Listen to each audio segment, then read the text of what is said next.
एक आदमी ने, जिनके पीछे मिश्रा लग रहा है, एक महिला के पीछे, उसने एक घटना को अगर कवर कर लिया, हाथरस की घटना को कवर कर लिया, हीरोइन बना दिया उसको।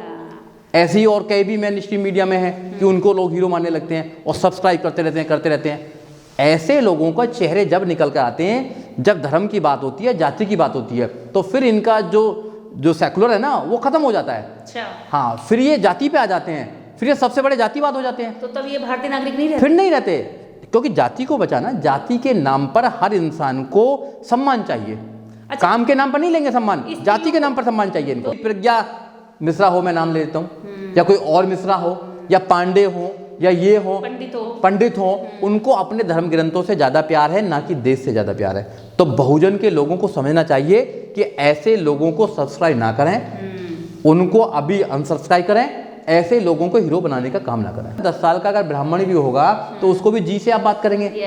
हाँ जी शर्मा जी, हाँ जी नमस्कार जी, ये वाली। और एक अगर 70 साल का बहुजन भी होगा तो उसको नाम लेंगे, तू करेंगे, तू करके काम करेंगे। आपने गाँव में देखा होगा, आप भी गाँव से बिलोंग करते हैं, हम भी गाँव से बिलोंग करते हैं, तो वहाँ अगर हमारी महिला होंगी तो सबकी भाभी है। हाँ। और उनकी अगर लड़की भी कोई बहू होगी तो वो सबकी दादी है, सबकी दादी है। हमारी बुजुर्ग भी भाभी, उनकी जवान भी दादी।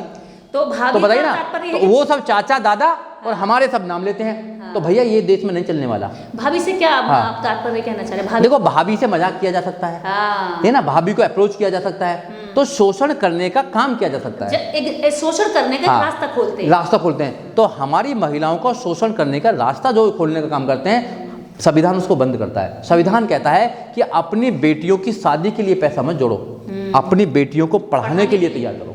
आप उनको पढ़ाएंगे तो वो कहीं ना कहीं नाम करेंगी। अगर माननीय काशीराम साहब पार्टी नहीं बनाते और माननीय काशीराम साहब बहन कुमारी मायावती को बाहर नहीं निकालते, तो बहन कुमारी मायावती उत्तर प्रदेश की 4 बार मुख्यमंत्री नहीं बन पाती हैं।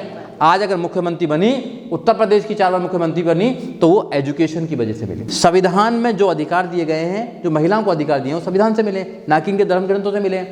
मगर ये जब लोगों को ऐसा दिखाने का ये अपने एक षड्यंत्र करते हैं कि हम बहुजनों के बहुत बड़े हितैषी हैं, हम बड़े पत्रकार हैं बहुजनों के, जबकि जो सोशल मीडिया पे गिने चुने जो बहुजनों के लोग काम कर रहे हैं, उनको सब्सक्राइब करें, उनको फॉलो करें, उनको बढ़ाने का काम करें। ऐसे लोगों को समझना चाहिए, इन्होंने खाल तो दूसरी पहन रखी है, मगर अंदर से कुछ और है ये। अगर वक्त आएगा तो ये अपने उन भ्रष्टाचारी लोगों के साथ ही खड़े होंगे जो धर्म के नाम पर लंबे समय से बेवकूफ़ बनाते हैं, धर्म के नाम पर जो कमाई कर रहे हैं, धर्म के नाम पर जो बेवकूफ़ बनाने का काम करते हैं, उन लोगों के साथ ही खड़े होंगे ये लोग। आपको धर्म ग्रंथ के नाम पर आपको नीचा मानते हैं तो आपको ऊंचा मानने की जरूरत नहीं है। आपको संविधान को सबसे पहले पढ़ना है और अपने लोगों की पहचान करना है। बाबा साहब डॉक्टर अम्बेडकर ने कई बार बोला है कि आपको अपने दुश्मन को पहचानना है कि आपका सबसे बड़ा दुश्मन कौन है और हथियार क्या इस्तेमाल करना है। आज कलम का इस्तेमाल करना है, कलम में सबसे ज़्यादा ताकत है। ये कलम के माध्यम से तो बोलने का काम करते हैं। जो हमारे पत्रकार हैं या सोशल मीडिया पे जो काम करते हैं, जो सोशल हाउस जो लोगों ने बना रखे हैं, वो लोग बहुत ही टैलेंटेड लोग हैं, बहुत मेहनत करते हैं। आपने बिल्कुल ठीक कहा कि बहुत से लोग तो हमारे जो पत्रकार हैं वो मोबाइल से ही काम करते हैं, मोबाइल पे एडिटिंग करते हैं, मोबाइल पे ही सब कुछ करते हैं मोबाइल का। अब उनका जो व्यूअरशिप है वो हमारे लोग देखते हैं, मगर हमारे लोगों की इतनी भी नहीं होती है कि उनको सब्सक्राइब भी कर दिया जाए, उनको बढ़ा दिया जाए। और इन लोगों को बार बार देखने का काम करते हैं जो आपके खिलाफ एक षड्यंत्र कर रहे हैं, चाहे मेन स्ट्रीम मीडिया हो, एजेंडा चलाने का काम करते हैं, नफरत फैलाने का काम करते हैं। ऐसे ये कुछ लोग आ गए हैं, वहां से निकलकर ये षड्यंत्र के माध्यम से आए हैं और ये पक्ष और विपक्ष दोनों बनना चाहते हैं। तो हमारे बहुजन समाज को समझना चाहिए कि बहुत सारे लोग काम कर रहे हैं हमारे समाज में, उनको आगे बढ़ाना चाहिए, उनके चैनलों को बढ़ाना चाहिए, उनको सब्सक्राइब करें, उनको शेयर करें, जो भी कुछ करना है। ऐसे जो पत्रकार हैं जो समय समय पर हिंदुत्व के चक्कर में आ जाते हैं या जाति के नाम पर आ जाते हैं, धर्म के नाम पर अपने आप को दिखा देते हैं, उनका चेहरा दिखाई दे जाता है, ऐसे लोगों को ऐसी उनकी औकात दिखानी जरूरी है। मेरे अंदर करुणा और दया तब ज्यादा हुई जब मैंने बुद्ध को पढ़ लिया, मैंने कबीर रैदास को जी बिल्कुल। मैं शिक्षित तो थी, लेकिन मैं एक अच्छी इंसान नहीं थी, मैं ताकतवर नहीं थी। मैं ताकतवर बनी बाबा साहब डॉक्टर अम्बेडकर के रास्ते पर चलकर, और मैं एक अच्छी और बेहतर इंसान बनी बुद्ध के मार्ग को समझकर।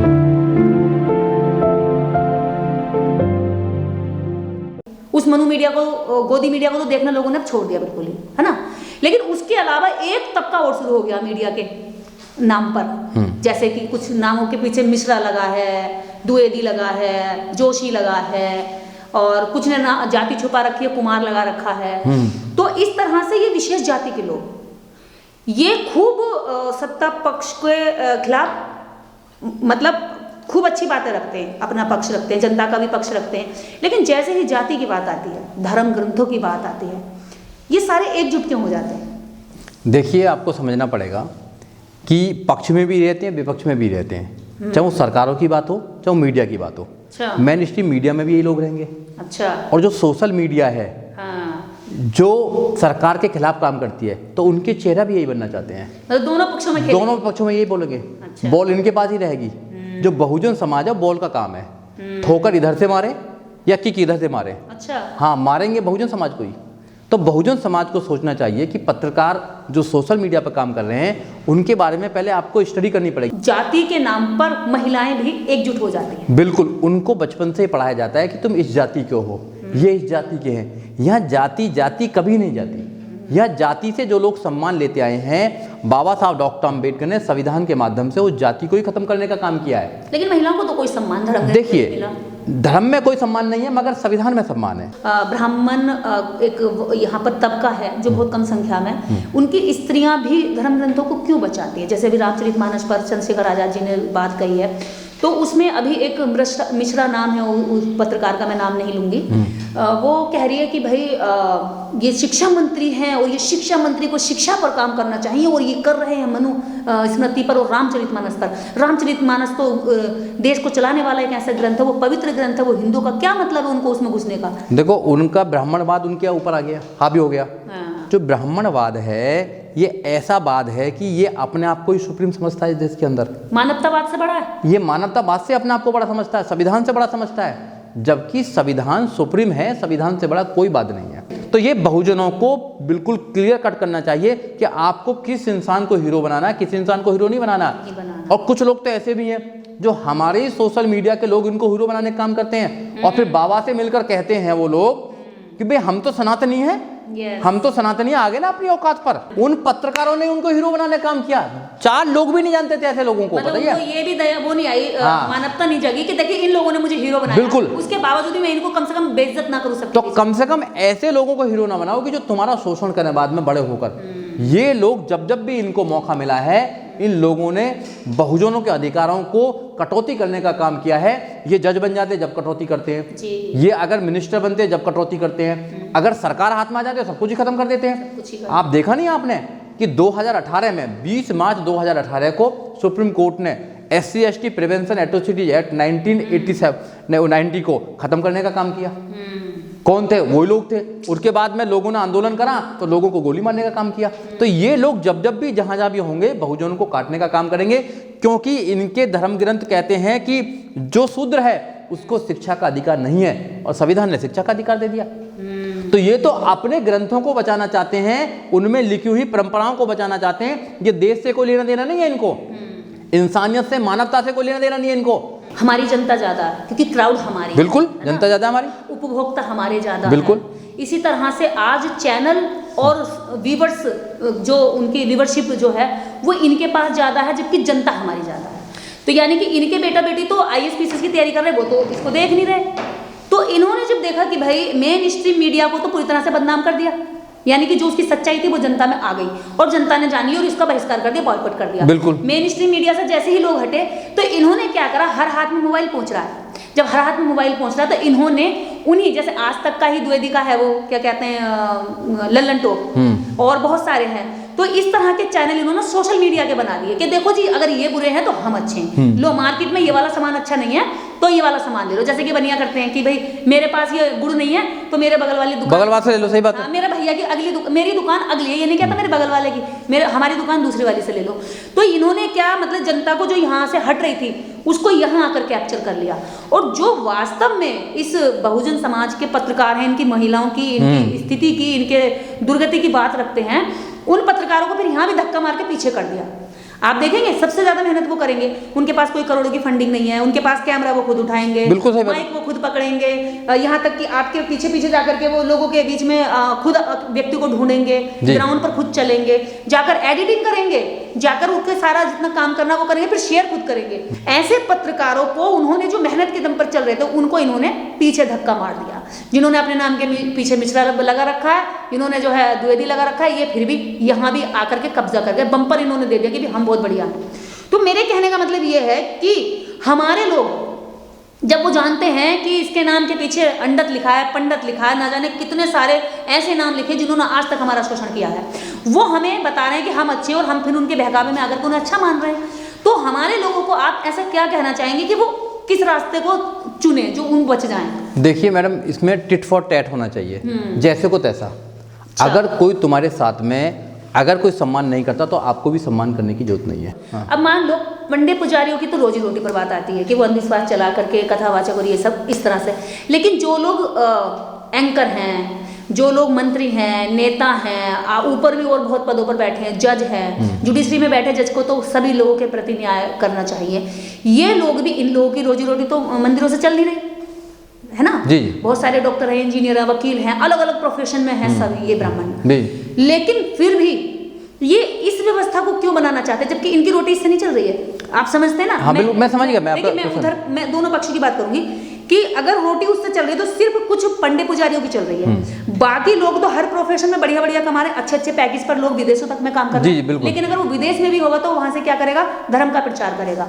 वो क्यों करता है ऐसा? उसमें क्या? देखिए, मैं आपका क्वेश्चन बिल्कुल अच्छा क्वेश्चन है आपका। हाँ। कि जो मंदिरों में बैठे हुए हैं उनको तो धर्म की जरूरत है, मगर जो और पदों में बैठे हैं उनको धर्म की क्या जरूरत है? जरूरत नहीं। फिर भी देखिए, धर्म एक जाति को एक बहुत सम्मानित जाति बनाता है। धर्म के नाम पर कुछ सम्मान मिलता है, ये कारण। हाँ, और एक आदमी को धर्म के नाम पर, जाति के नाम पर गाली मिलती है। उसी जाति को तुम गाली देने का काम करते हो। एक तो जाति गाली है और एक आपको सर्वोच्च बनाती है, तो आप उस जाति को छोड़ना नहीं चाहते हैं। यानी कि हाँ, आप कहीं भी के साथ साथ हाँ, आपको सम्मान भी चाहिए ना, आपको सम्मान चाहिए। बाबा साहब चाहते थे, जो उनके सपने में था कि जो वो एक कल्पना करते थे कि इस देश की उन्नति महिलाओं की उन्नति से मैं देखो, महिलाओं को पहले कुछ कहने से पहले मैं अपने समाज के पुरुषों को कहना चाहूँगा। हाँ, यहाँ मैं इसलिए कहना चाहूँगा पुरुषों को क्योंकि पुरुषों की ड्यूटी होती है कि वो अपनी बहन बेटियों को वो पढ़ाई करवाएं, उनको विदेश भेजें, उनको अच्छी मतलब एजुकेशन दें उनको अच्छा। बिल्कुल। आप क्या सोचते हैं कि बेटी अगर पैदा हो गई तो आप पर बोझ हो गई, अब बेटी हो गई तो शादी के लिए पैसा इकट्ठा करना है? नहीं, शादी के लिए पैसा इकट्ठा नहीं करना है। शादी के पैसे इकट्ठे करने के साथ साथ आपको उसको एजुकेशन देनी है। जो 20 लाख 25 लाख आप शादी में लगाते हैं वो उसकी अच्छी एजुकेशन में लगाएं तो वो आपका नाम रोशन करेगी। अब मैं महिलाओं से कहना चाहता हूँ, महिलाओं को पढ़ाई के साथ साथ भी बाबा साहब डॉक्टर अम्बेडकर, बुद्ध, कबीर, रैदास, जो हमारे महापुरुष हैं, फूले, सावित्रीबाई फूले, इनको पढ़ना चाहिए। संविधान को पढ़ना चाहिए कि आपके अधिकार कौन है, आपको अधिकार किसने दिलाए। तो महिलाओं को पता लगेगा कि हमें तो पढ़ने का अधिकार नहीं था, हमें तो अच्छे कपड़े पहनने का अधिकार नहीं था, हमें अगर अधिकार किसी ने दिलाया तो वो महामानव हैं बाबा साहब डॉक्टर अम्बेडकर। और जिस दिन महिला बाबा साहब डॉक्टर अम्बेडकर को जान गई तो आप जैसी बहादुर बन जाएंगी वो। अब भाई, आपने भी तो बाबा साहब डॉक्टर अम्बेडकर को पढ़ा ना, आपने सावित्रीबाई फूले को पढ़ा, तो जब भी तो पूरे देश में जाकर आप महिलाओं को जागरूक करने का काम कर रहे हैं। तो महिलाओं को सबसे पहले बाबा साहब को पढ़ना चाहिए और अंधविश्वास से बाहर निकलना चाहिए। जब तक आप अंधविश्वास में पड़े रहोगे, जब तक आपके बच्चों का आपका उद्धार नहीं होने वाला। कोई किसी का व्रत कर रहा है, कोई करवा चौथ का व्रत कर रहा है, मेरी वाइफ तो करवा चौथ का व्रत नहीं रखती, उम्र बढ़ाने के लिए, तो मेरी तो उम्र जितनी है रहेगी। पति भी तो खुश होते हैं, देवता कहकर हाँ। उनकी जो पैर छूती है पत्नियां। तो मैंने बोला ना पहले, मैं आदमियों को पहले बोल रहा हूँ ना कि आप उनको आजादी दें, आप उनको अपनी लंबी उम्र के लिए, भैया आप उनको ये ना कहेंगे हाँ, मर जाते टाइम से ही। तो आप दारू तो पीते हैं और अपनी पत्नी से कहते हैं कि लंबी उम्र की मेरे को करें, ये ना लंबी उम्र का मेरे को फास्ट रखें। यस, तो आप समझे, जब तक आप महिलाओं को तैयार नहीं करेंगे, आप बेटियों को सुरक्षित नहीं कर माहौल देकर आगे नहीं बढ़ाने का काम करेंगे, जब तक बात बनने वाली नहीं है। एजुकेशन सब चीज की दवा है। अगर आप एजुकेटेड हो जाते हैं तो आपको सही और गलत का फैसला करने में, डिसीजन लेने में आसान हो जाती है।